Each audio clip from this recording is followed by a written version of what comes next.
Hi guys, in this video we're going to talk about what universities look for in a candidate and how you should build your profile for studying abroad. Usually students are in their third or fourth year of undergraduate degree when they decide that now they want to go and study abroad. But by the time it's already too late. If you have prior knowledge of what universities look for in a candidate, then you can build your profile accordingly and increase your chances of securing admissions. Towards the end of this video, I will also share with you a wise tip that will help you differentiate yourself from other candidates. So, let's begin.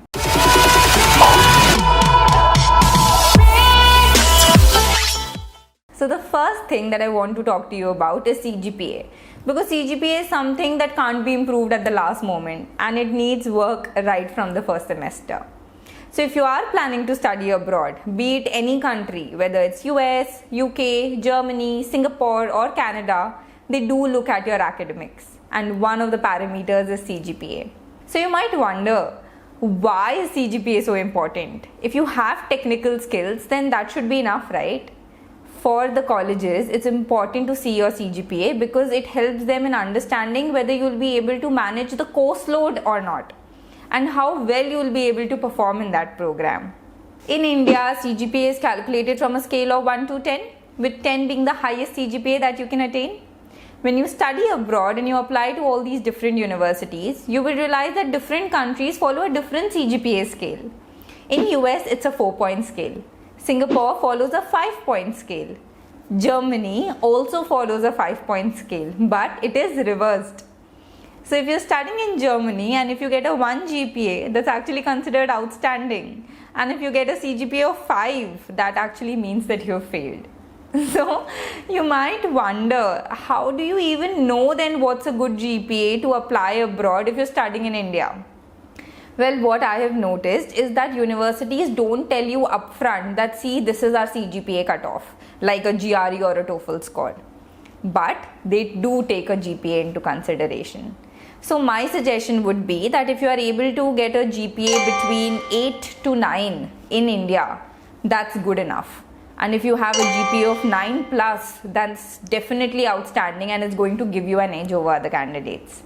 But if you don't have a good GPA, or if you probably have a low GPA in 1 or 2 semesters, then don't worry about it.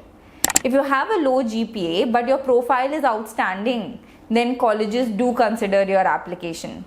Also, if you have low GPA in 1 or 2 semesters, you can actually explain in your SOP as to what is the reason and show it in a positive light as to how you were able to improve that GPA later on in the following semesters. So I hope all this information about CGPA is clear. Now let's talk about your projects. So if you're applying for a master's or a PhD abroad, universities do like to see if you have any prior research experience, which you can show through your technical projects or research projects that you've taken in college. Now your question would be that everybody does one project or the other in college, then how are you going to differentiate yourself from others? Well, you can do that by showing the credibility of your work. So if you've presented your research work at a conference, or if you've conducted it with a renowned faculty or at a reputed institute, this shows that the quality of your research work or your research project is really good.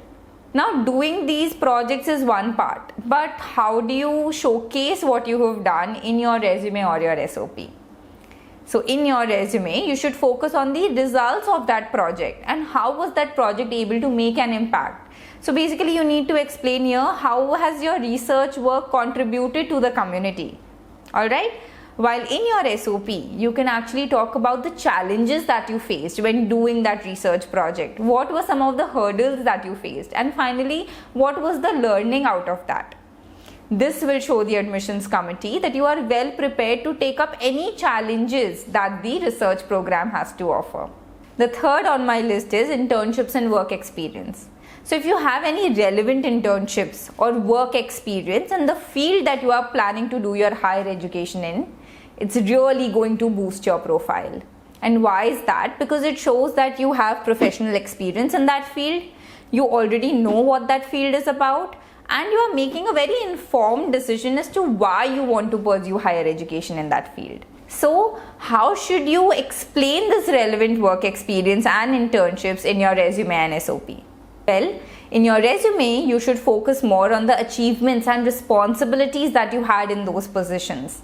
While in your SOP, you can focus on the challenges that you faced and what made you realize that you want to pursue higher education in this field. So say for example, a lot of students write in their SOP that doing that particular job or internship made them realize that their knowledge is very surface level to be able to contribute enough to the company, and a master's degree will help them in strengthening their technical concepts. Now I know a lot of people will have this doubt, so what if I don't have a relevant work experience? Then what should I do? Guys, you don't have to worry at all, and it's completely fine. All you need to do is twist your story. So in your SOP, you can actually talk about that interning or working at that particular company made you realize that your interest lies somewhere else.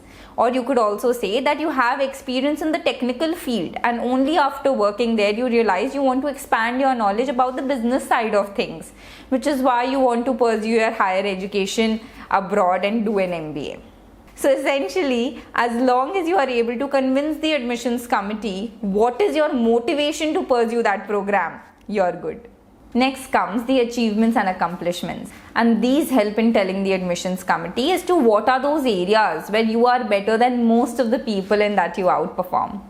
So it could be anything, be it an Olympiad that you won in school, or a tuition fee waiver or scholarship that you got from your college, or a hackathon or a quiz competition.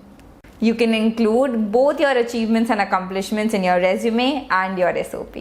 The next thing that universities look for in a candidate is their extracurriculars.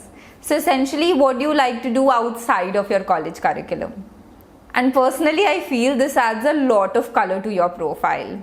Otherwise, an engineering resume or SOP is very black and white, with same old course information, project information, skills that you have, leadership experience in college societies, etc., etc.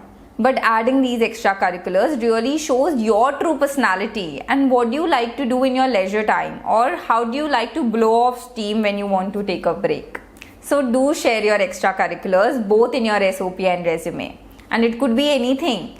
You could be doing volunteering experience, you might be someone who wins dance and music competitions, or you like debating or public speaking. You can mention anything that you are passionate about. I have a friend of mine who's a trained classical singer and dancer, and she's been performing on stage for almost 10 to 15 years. When I read her SOP, it was such a refreshing change from all the other SOPs that I was reading. So this is definitely one way how you can stand out from other applicants. The next would be your examination scores, be it GRE, GMAT, TOEFL or IELTS. Please don't take them lightly. Nowadays, what I've realized is that it's become very competitive, and also universities have increased their minimum cutoff scores. See, the last thing that you want is not being able to apply to your university of choice just because you don't meet their minimum GRE or TOEFL scores. So my suggestion would be that 6 months before giving the exam, give a practice test and see where you stand. That will help you understand whether you need 6 months of practice to get a good score, or by just practicing for 1 month will also be sufficient. If you have a decent score and your overall profile is also good, it doesn't give much reason to the admissions committee to eliminate you. And if you have an outstanding score like a 335 out of 340 in a GRE or 118 out of 120 in your TOEFL, then that can really set your application apart from other candidates. So if you consider building your profile for higher education abroad as an iceberg, the tip of that iceberg is your resume, SOP and LORs. Basically those documents that showcase your profile to the admissions committee. So please don't take them lightly. You need to build a professional resume which highlights your qualifications and your skills in the best possible way. And as for SOP, I would strongly recommend that you write the SOP on your own, and please don't give it to anybody else to write it for you. An SOP is a very powerful document that can not only make a good profile look outstanding, but can also cover up the discrepancies on your profile, be it a bad GPA in 1 or 2 semesters or even a gap year in your experience. If you want to learn how to build a professional resume or write a powerful SOP, you can register for a free demo to one of my workshops. The link is given in the description. And now for the wise tip. One thing that the admission committee really looks for in a candidate is their uniqueness. What is something that the candidate possesses that no other applicant does?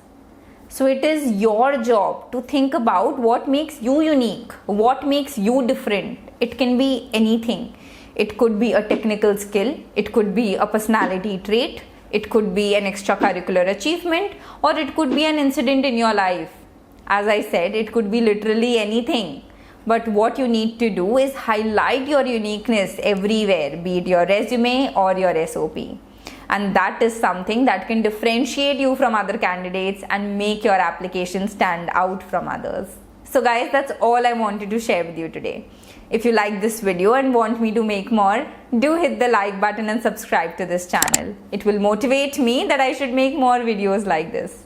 Also, if you have any questions about studying abroad, you can leave your comments below and I will try and clear them for you.